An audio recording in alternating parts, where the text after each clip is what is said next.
Okay, so the next problem we're going to do is a solving by factoring again, only this time we're going to have a number on the x squared.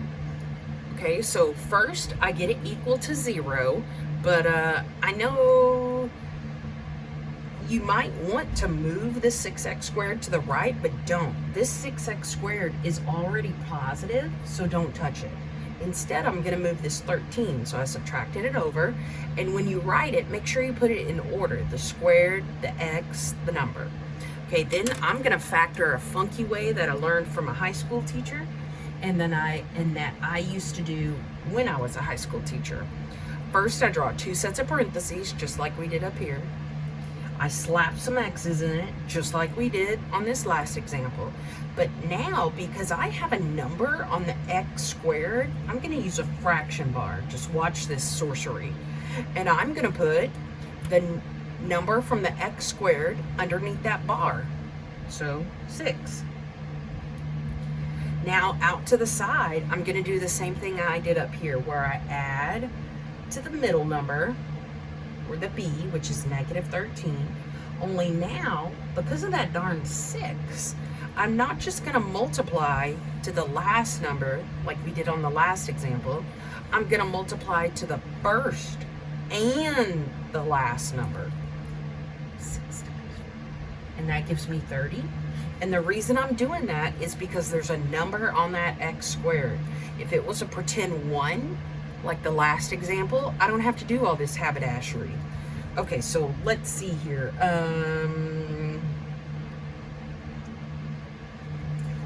Now we're gonna figure out what multiplies to 30. So definitely 1 and 30, definitely 5 and 6, 15 and 2. Okay. Now we're gonna see which one of these could possibly give me a negative 13. Well, let's remember, this 1 and 30, if I add or subtract those, I'm gonna get like a 31. That ain't gonna work. This 5 and 6, if I add or subtract those, it's gonna get me like a 11. That ain't gonna work. Oh, this 15 and 2 might work, but let's think about this. The only thing that multiplies to a positive 30 is 2 positives or 2 negatives. Okay? Well, this pair also has to add to negative 13. Well, this first pair adds up to a 17. This second pair adds up to a negative 17. Well, you might be thinking, well, why can't I use like a negative 15 and a positive 2? Well, honey child, those do not multiply to a positive 30.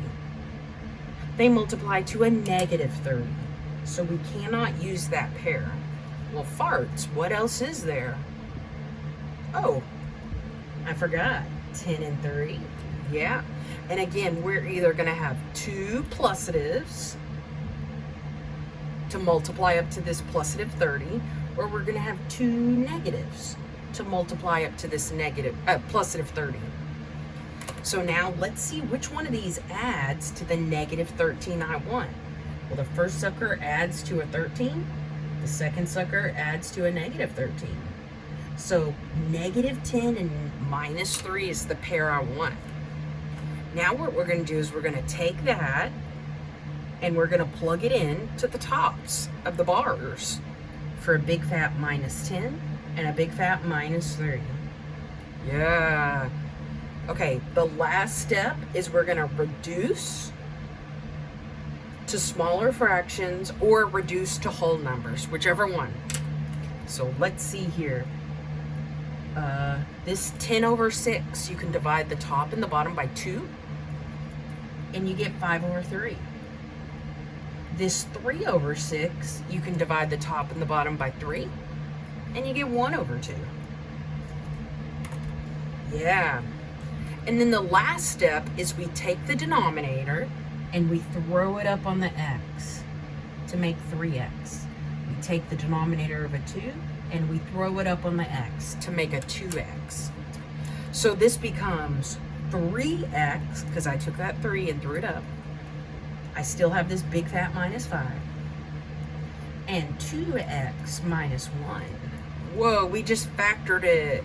And some of you might use that thing called the box method.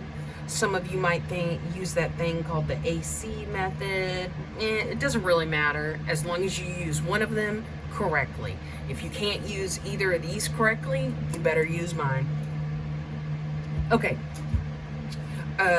Now, the last step is we're supposed to equal each chunk to 0 and solve for x. So 3x minus 5 equals 0. 2x minus 1 equals 0. And now let's get x by itself using SADMAP. First, we're going to get rid of the subtraction, so plus 5. And you get 3x equals 5. Then divide by 3. And we get x equals 5 over 3. And okay, now let's do this other sucker. You might be able to do it in your head as long as you remember SADMAP. What's the opposite of a minus 1? A plusative 1. What's the opposite of multiplying by a 2? Dividing by a 2. Holy poop. So there are my answers, 5 over 3 and 1/2. And these answers are actually somewhere already on this page. Look, they're right here from the parentheses after we reduced. So just like on this previous example, when I got the x plus 8, I could just think opposites and pop out a -8 as my answer. I can do the same thing here. Once I've reduced my fractions, I can take out that minus 5/3 and opposite to get a positive 5/3. So that's why I like this method, because you can skip some work. Okay, let's maybe do one more of these factoring problems.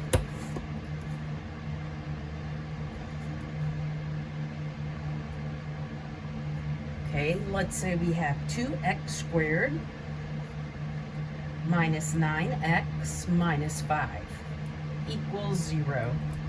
And I want us to solve by factoring. Okay, first we got to make sure it's equal to 0. She is. Second, we make sure that x squared is positive. She is. Next, we check whether this is a 1 or a different number on the x squared. And we have not a 1, we have a different number. So we're going to look on our 1.5 tricks on the back under the factoring, and this is a 1, 2, 3 nomial, so I'm going to look at the 3 nomial, and it's where we do not have a 1 on our x squared, so it's over here where we have a number on the x squared that's not 1.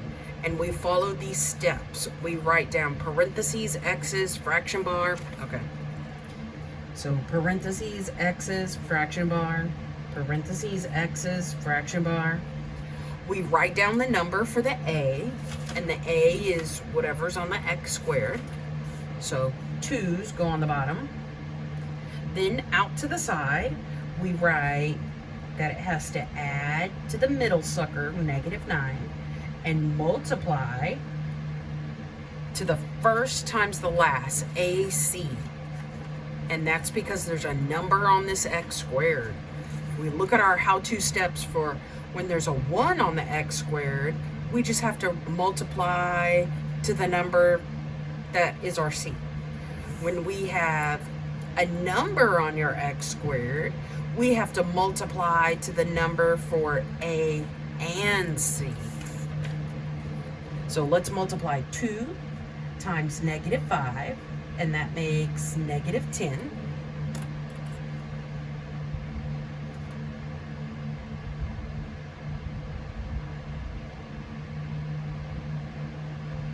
I'm sorry.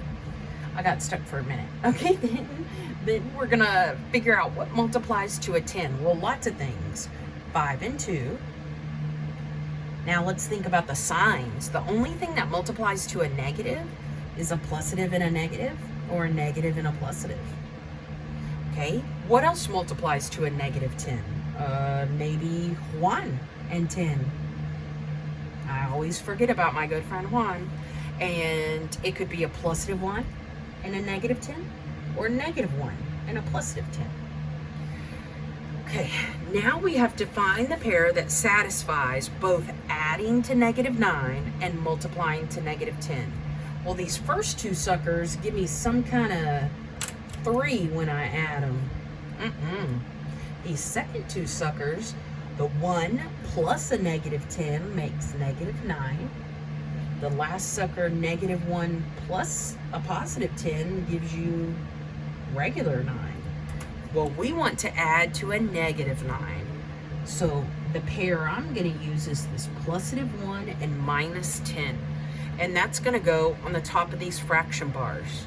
+1, -10. Now, we're either going to reduce to smaller fractions or to whole numbers. Well, let's see here. I cannot reduce 1/2, so he stays the way he is. And then 10/2, that divides out to a big old fat whole number, x minus 5. And then usually I would throw up this 2 on the x and make 2x minus 5. No, I would throw up this 2 on the x and I'd make 2x plus 1. And then this x minus 5. But on the last example, we saw that once you get to that reduced fraction, you can just opposite it to get x equals.